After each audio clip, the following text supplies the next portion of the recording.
آئیے اجر و ثواب کیا ہے اس کو سنتے ہیں۔ رسول خدا حضرت محمد مصطفیٰ صلی اللہ علیہ وآلہ وسلم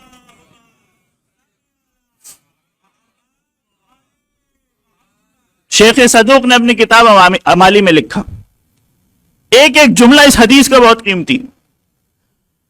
پیغمبر فرماتے ہیں اگر کوئی خاتون، توجہ رکھیے گا، اگر کوئی خاتون اپنے شوہر کے گھر میں خدمت کرنے کی غرض سے اور گھر کے ماحول کو بہتر بنانے اور آرام اور سکون فراہم کرنے کی غرض سے کوئی ایک چیز بھی اپنے مقام سے اٹھا کر دوسری جگہ پر رکھتی ہے جس کا مقصد یہ ہے کہ شوہر کو خوش کرے، گھر والوں کو راحت اور سکون فراہم کرے، تو فقط ایک چیز اٹھا کر دوسری جگہ رکھنے پر پروردگار اس پر نظر رحمت ڈالتا ہے، جس کی وجہ سے پروردگار اپنے عذاب کو اس پر سے اٹھا لیتا۔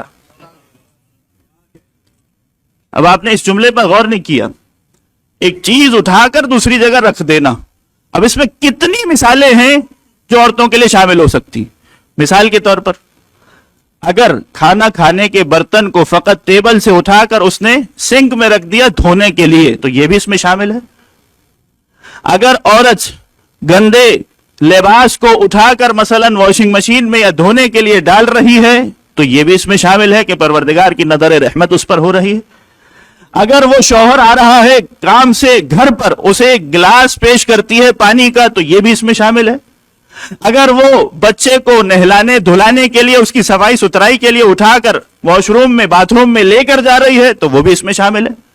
کوئی چیز اٹھا کر دوسری جگہ پر رکھنا، ہر کام کے اوپر عورت کو پروردگار نظر رحمت ڈال رہا ہے اور عذاب الہی سے بچا رہا۔